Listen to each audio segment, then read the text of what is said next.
The carnival doesn't arrive by train or truck. It blooms from the cracks in the street where your regrets have been sleeping.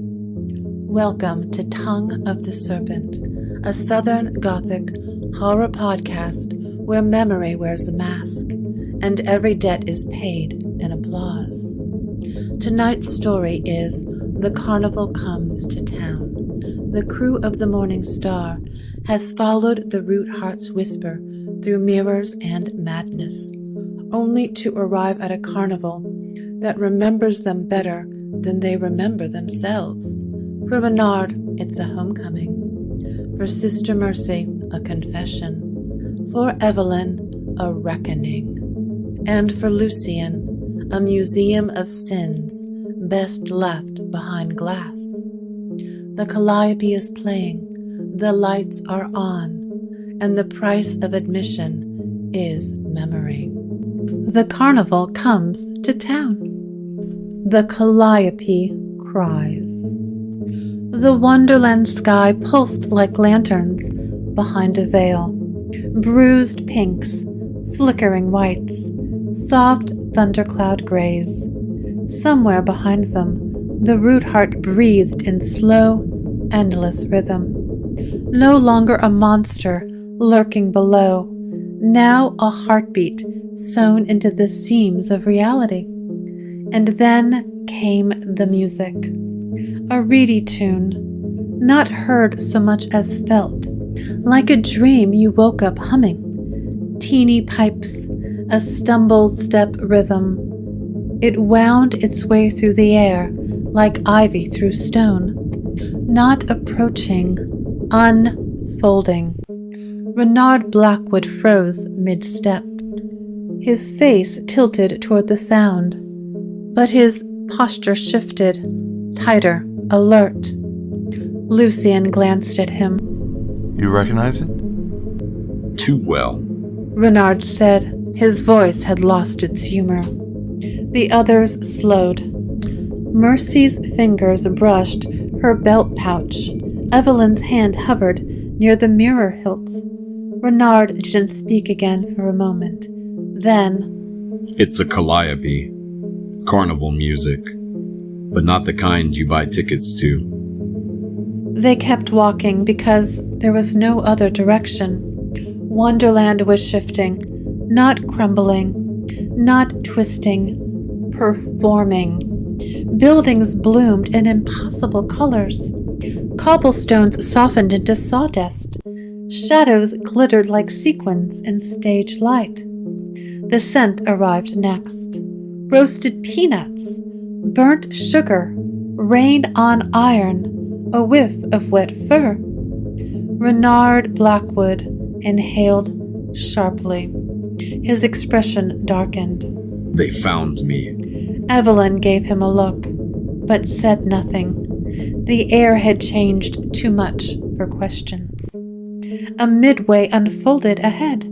Striped tents, skeletal rides, booths like teeth in a crooked grin. Garlands of lights swung lazily between bone-white poles. A carousel turned on its own, mirrors catching glimpses of faces that weren't there. Above the warped wooden arch hung a painted sign, its letters curling like vines.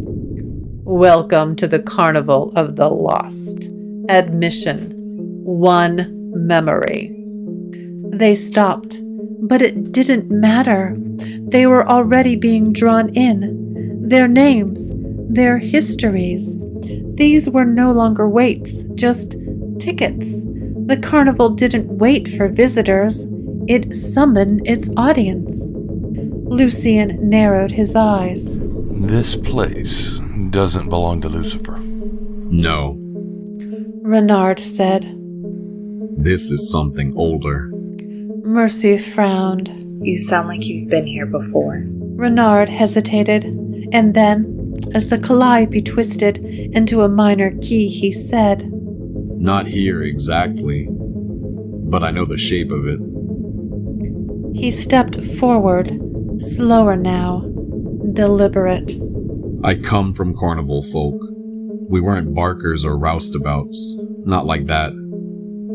My people ran traveling circles, half stage, half spell, the kind of show that could change your luck, or your name. Lucien raised an eyebrow. Magic shows?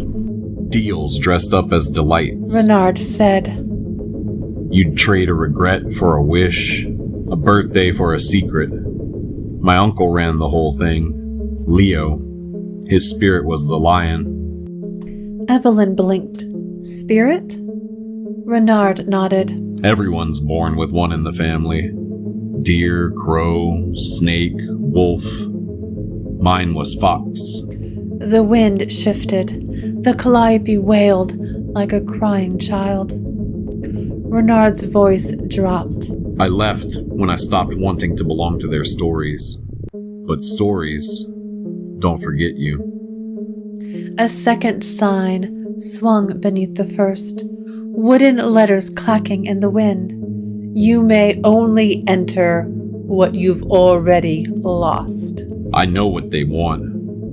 Renard said softly. And they'll take it, whether I give it or not. The others looked at him, not with suspicion, but with the solemn understanding of people who also had too much past.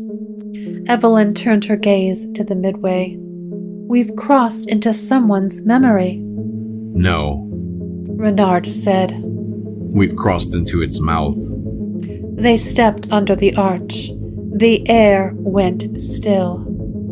The gates, if they ever existed, vanished before them. Only a row of mirrors remained, catching their faces at odd angles. And behind the glass, the carnival watched them back. The fox among lions, Renard's tent. The carnival had split them, as dreams do, each unraveling into their own thread of memory. Renard wandered alone now, through a narrow alley of striped curtains and laughter with too many teeth. He stopped in front of a crimson tent stitched from old circus banners. The fabric shimmered, not with light, but with recognition. Renard swallowed hard. The scent of sawdust and salt air clawed up from his gut. The flap opened before he touched it. Inside, the world was painted red. Everything in the tent was some shade of crimson. The cushions, the carpet, the velvet ropes that hemmed in a sawdust ring. At the center, a mural spun slowly around the walls, hand-painted and flickering in torchlight. Animals danced in a ring. Fox, lion, deer, bear, but their faces shimmered. They changed. They shifted. And he knew them. His sisters, Raven with her cascade of velvet feathers, and Doe, antlers sprouting from a braid of night-colored hair. His cousin Urs, with sad eyes and calloused fists. And then Leo. Uncle Leo. Golden-maned, lion-eyed, with teeth like carnival gold, and a cane that tapped like a metronome in a boy's ear. The mural stopped spinning. Leo stepped out of it. Not burst, not leapt, stepped, like a gentleman arriving for supper. "Still playing the rogue, are we?" Leo said, smoothing his waistcoat. His voice rumbled like bass strings. Renard stiffened. This isn't real. Leo smiled. "Of course it is. We're family, and family's what always catches up." Renard's mouth dried. What do you want? "Not me, Renard." Leo walked a slow circle. "The carnival. It wants your truth, the one you buried beneath the tricks and the teeth." He stopped beside a pedestal draped in fox fur silk. Upon it lay a mask, red leather stitched with silver thread. older than Renard remembered, the one he wore before he learned how to lie to himself. "Put it on," Leo said, "and show them who you are." The tent shifted. The mural walls pulled back like a curtain. A stage appeared, and Renard was standing on it. Spotlight, applause, the scent of burning sugar and regret. He looked out into the seats. The audience stared back. Hundreds of faces he recognized and wished he didn't. Lovers he abandoned. Partners he double-crossed. Ghosts of deals sealed with a grin and a poisoned clause. All of them clapped, and none of them smiled. A stagehand, eyeless, mouth stitched shut, handed him a deck of cards. Another brought a top hat with nothing inside. Renard's hands moved by instinct, sleight of hand, cards blooming like cherry blossoms, doves from sleeves, smoke into ribbons. He spun, bowed, vanished a coin. The audience remained silent. Then someone in the front row, a girl with silver-rimmed glasses, a heart-shaped locket, and a voice like a funeral bell. "Disappear!" The word echoed. Others joined her. "Vanish! Gone!" "Show us the trick where you leave and don't come back." Renard staggered. The lights burned hotter. His coat stuck to his skin. The stage was too small now.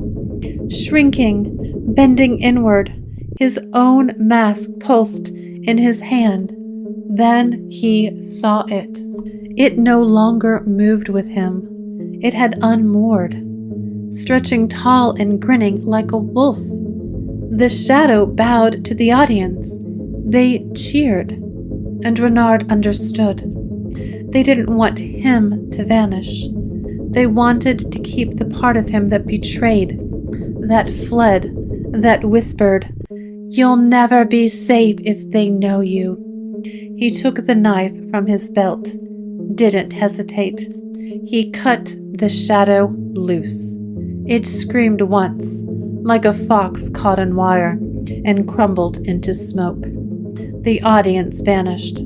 The stage melted. Renard stood alone in the crimson tent, gasping, hand shaking around the bloody blade. The mask was gone. So was Leo. Only the sawdust remained, and the faint scent of burnt sugar and fox fur ash.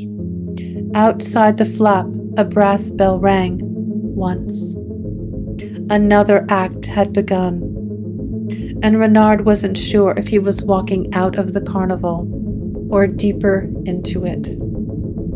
Mercy and the Painted Sisters. Mercy moved through the carnival like a sleepwalker in a world that once knew her name. The air shimmered with incense and smoke. She passed tents with names painted in curling script. The Laughing Oracle, the Last Elephant, Kisses for Sale, no refunds, until one stopped her cold. The banner was hand-painted, flaking at the corners. "Wonders of the Sisterhood." Beneath the letters, stitched in finer print. Their silence kept the veil in place. She stood still. The scent hit her first. Wax and myrrh, scorched linen, old parchment.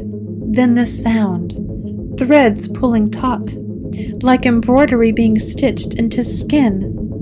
She didn't remember walking in, but now she was inside. The tent was narrow and tall. Walls lined in faded velvet. Paintings hung at odd angles, each surrounded by flickering candles with purple flames. The first showed 3 women kneeling by a river, mouths sewn shut with golden thread, their eyes weeping salt. Their hands were lifted in blessing or surrender. The second painting showed a ritual circle. Sisters in violet veils poured wax into a girl's ear. Mercy flinched. The girl's face was her own. The air grew colder. At the far end of the tent, a puppet stage stood under a shroud of lace. The curtain twitched. Music played, a lullaby she half remembered, one the sisters sang when they stitched dreams into her bones. The curtain rose. Marionettes danced on black wires, painted faces, velvet robes, eyes like polished buttons. The story played out in pantomime. A girl found in the swamp, cradled by candlelight, brought into the sisterhood.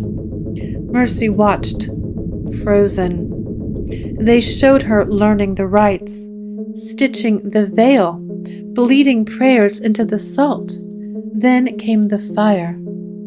In this version, she struck the match. The puppet Mercy laughed as she lit the chapel blaze. Sisters ran, veils trailing smoke. One fell to her knees, hands clasped in prayer, and burned like a paper doll. No, Mercy whispered. that's not what happened. I ran. I escaped. A new puppet entered the stage, small, familiar. It wore a crown of rosemary and clutched a wooden doll. Lenore. The puppet's eyes turned to her. Why did you leave me behind? Mercy gasped. I didn't. I wouldn't. But the puppet didn't wait. It pointed to the tent walls. The velvet bled ash. Charred woods scrawled themselves into the fabric. You broke the veil. You left the door open. You forgot what you promised to protect. Mercy stumbled back. The air thickened. The candle flames turned blue. She turned to run, but the tent stretched, grew taller, narrower, like the hallways in dreams when nothing makes sense and everything remembers. She passed another painting. It showed a sister, her face cracked like porcelain, holding a tiny bundle wrapped in velvet cloth. A whisper brushed her ear. You haven't remembered the worst part yet. She turned.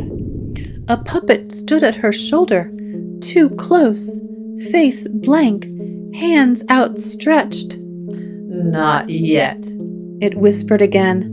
but soon. Mercy shoved past it. She burst out of the tent into the open air, lungs clawing for breath. Behind her, the wonders of the sisterhood banner flapped in a wind that hadn't existed seconds ago. The tent walls shimmered once, then collapsed into ash. She stood beneath the skeletal ribs of a broken Ferris wheel, heart pounding, eyes burning. The worst part. She had sealed those final memories away for a reason. She had walked through fire to forget. But the carnival wasn't just showing her the past. It was undoing her forgetting. And somewhere, beneath the ashes and wax, something remembered. It had her name and Lenore's voice. Evelyn and the Hall of Threads. Evelyn stepped through a curtain of silver lace, and the world went quiet. The carnival behind her faded. No more shrieking rides. No scent of sugar or smoke. Just fabric. Endless fabric. The tent towered impossibly high, woven not from canvas, but from memory. Gauze, linen, silk, and velvet, all in drifting layers. Ribbons curled from the ceiling like vines. Veils fluttered as if stirred by breath. The air was thick with lavender and something older. Dried blood, wet earth, the dust of forgotten altars. She turned, but the way behind her was gone. Evelyn moved forward. The first veil she touched pulsed beneath her fingers like skin. It parted with a whisper. Behind it, a scene. Lilith sat beside her on the banks of a river, both of them barefoot, trailing fingers through the muddy water. Evelyn was laughing, a real reckless sound she couldn't remember ever making. Lilith plucked wild mint and tucked it behind Evelyn's ear. It was perfect. Too perfect. The veil closed. She turned to the next one, pulled it aside. Lilith again, but this time standing at the edge of a black ocean. Evelyn turned her back and walked away into a burning city. The sky above them cracked like porcelain. Another veil, another scene. Evelyn at the Rootheart's altar, whispering a name she didn't know she'd ever known. The tree shuddered. A heartbeat echoed through the ground. She touched another ribbon. It clung to her palm, sticky as sap. More scenes. She saw herself a girl, even though she'd never been a girl, selling charms in a train station, her eyes hollow, her hands steady. She saw a boy giving her a locket. She saw herself giving it away. Evelyn stumbled deeper into the tent. Every veil she passed opened something, told her something. Most were real, some were not, but all of them felt true. And that was the trap. She brushed past a curtain of funeral gauze. There behind it pulsed the Rootheart. Not the tree, the idea of it, its silhouette carved in light and shadow, branches like veins, leaves like mouths. It beat like a second heart. In front of it stood a girl, a small child, long hair, gray dress, bare feet. Evelyn recognized the face immediately, her own, but frozen, wide-eyed, unmoving, like a doll waiting for someone to wind the key. The child stared through her. Evelyn's throat closed. She wanted to step back, to pull the curtain closed, to unsee it. But the Rootheart pulsed, and the girl's lips moved. A voice filled the tent. Not the child's, not Evelyn's, something older. You gave yourself away too young, it said. What makes you think you get to claim yourself now? The girl reached for her. Evelyn turned and fled, but the tent clung. The veil she had brushed now dragged behind her like a wedding train. Ribbons wrapped around her wrists and throat. Each step left strands of memory stuck to her skin, faces, voices, lullabies. The weight of it slowed her down. The sadness of it seduced her. One ribbon whispered, She loved you once. Another moaned, You burned that bridge. Another, cruelest of all, sang, You were never real to begin with. You were just a thing made from bone. Evelyn ripped free. She screamed and tore through the final curtain, spilling out into the cold air beyond. She collapsed to her knees in the shadow of the carousel. The wind had teeth now. The sky cracked like a mirror. She looked down and saw her hands trembling, not from fear, but from remembering. The Rootheart wasn't just waking, it was feeding, and it was fed by everything she tried to forget. Lucien's Museum of the Forgotten. Lucien Devereaux stepped through the carousel's shadow, expecting horses, light, music. Instead, he entered silence. The carousel was hollowed out, its skeletal frame curving into a cathedral of glass and bone. Mirrors lined the interior, but none showed his reflection. The floorboards creaked beneath his boots like sighing wood, remembering weight. The air shimmered, smelling faintly of charred parchment and dried violets. Then the exhibits began. First, a glass case containing a broken hourglass. Its hands were black, clumped like ash. The plaque beneath read, "Time you wasted mourning what wasn't yours." Next, a scorched envelope, still sealed. Wax dripped like blood down its edge. The apology you never sent. Then a mirror, spider-webbed with cracks. Within its fractured surface, he saw dozens of his own faces. Younger, older, crueler, kinder. None were entirely him. What you became to survive. Lucien moved slowly, as if wading through a mausoleum of mistakes. The air grew colder with each step, heavier with the weight of memory. And then he saw it. At the heart of the carousel pavilion stood a tall glass display. Inside was him.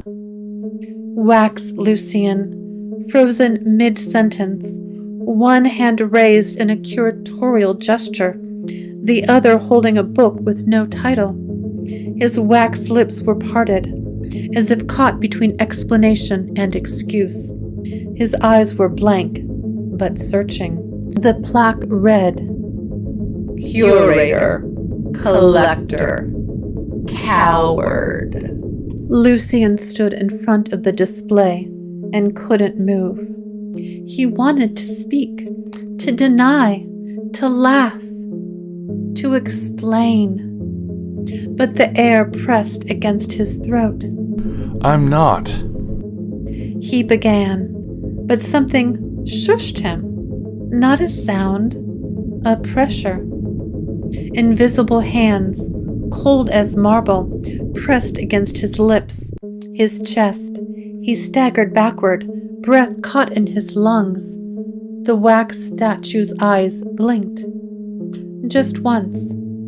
Lucien turned, and every other exhibit in the room had changed.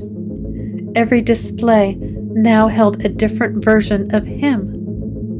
Lucien begging, Lucien burning, Lucien turning away from someone asking for help. In one glass case, a younger Lucien clutched a child's hand, a girl with red hair and haunted eyes, Annalise, his younger sister, only to let go and vanish into fog. The child's plaque read, She asked for sanctuary. You gave her silence. Lucien's knees buckled. He tried to remember what deal he had made, what words he had whispered to Lucifer in that dim, firelit room beneath the French Quarter. He remembered the glint of a ring, a paper contract that burned after signing, the taste of salt and regret on his tongue. He had asked for something, but what had he given? Behind him, the wax Lucien opened his mouth again, and this time the voice came from Lucien's own throat, as if borrowed. You wanted to forget. The carousel groaned. Mirrors shattered. Lucien stumbled backward into a display case. It cracked open with a sound like breaking bone. Shards sliced his palms. Blood welled.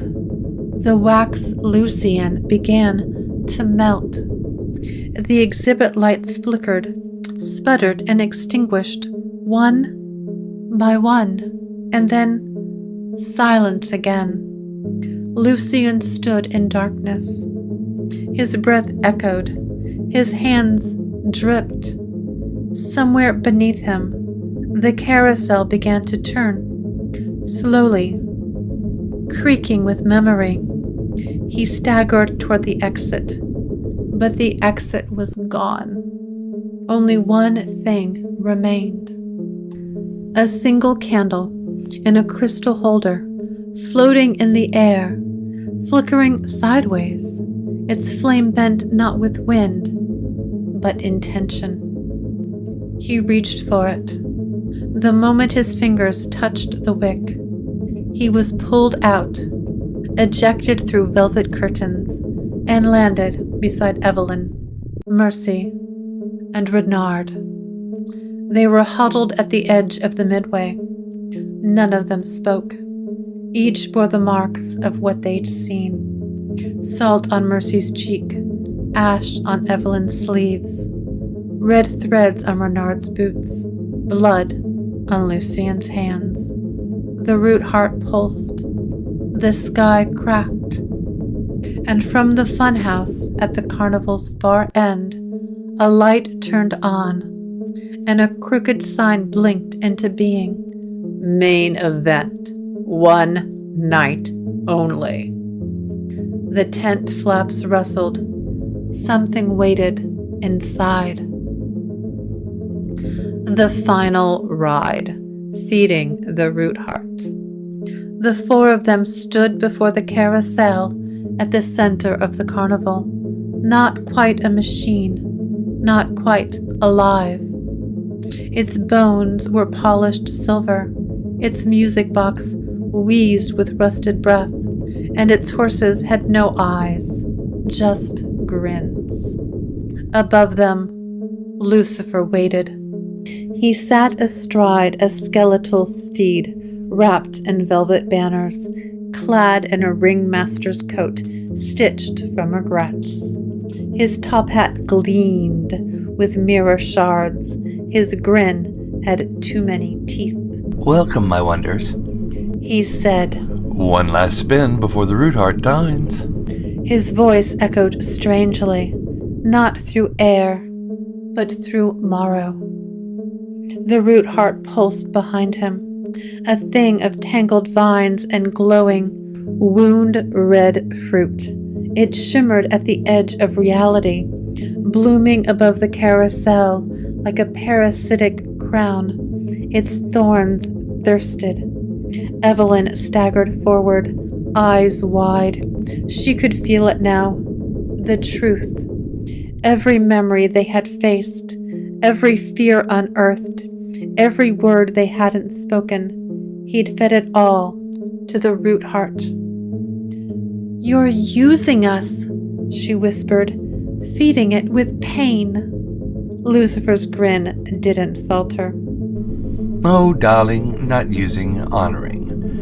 Memories are sacred things, but your kind only seem to appreciate them once they are broken. Mercy's fists clenched at her side.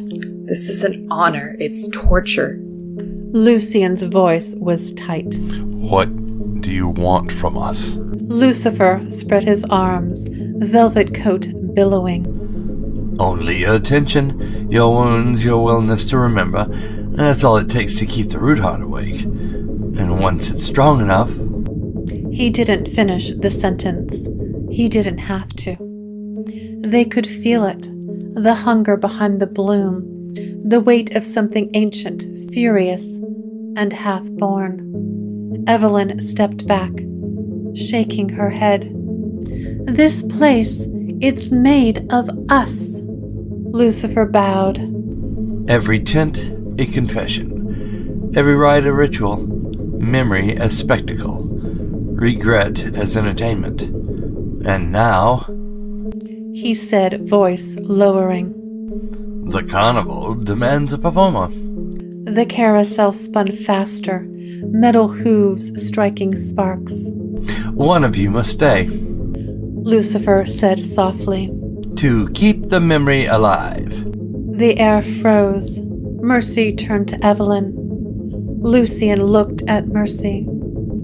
Evelyn met Lucien's eyes. No one spoke. I'll do it, Evelyn began. I made the Rootheart. Everything that has ever gone wrong started with me. No. Lucien said. I've done worse. You have people. Let me. Mercy snapped, but Renard was already gone. None of them noticed at first. He had slipped away the way only a fox can. The flap of the crimson tent, the one stitched from circus banners and childhood shame, waved softly in the dead wind. They turned just in time to hear it whisper shut. Behind it, only silence. A final flicker of red cloth. A hush. Then his voice from somewhere deep inside. I was always good at vanishing acts. The carnival shrieked a sound like tearing pages, shattering glass, laughter through broken teeth. And then it imploded. The tents curled inward. The Rootheart screamed. The midway folded like an accordion made of bones and sighs. Lucifer was gone. The carnival dissolved in a blink of silver and red, fleeing the remaining three through space that had never obeyed gravity. They landed hard in the crew of the Morning Star's attic, or a memory of it. The mirror was dark. The candle had gone out. Outside, the quarter breathed like it always had, unaware. Mercy rose first, bruised but alive. Evelyn sat up, clutching something in her hand. Lucien touched the floor, as if to confirm it was real. Silence held them. Grief shaped like disbelief. Then a sound. Paper fluttering. At the far end of the room, a single red carnival ticket floated down. It landed face up. Renard Blackwood, performer, 1 night only.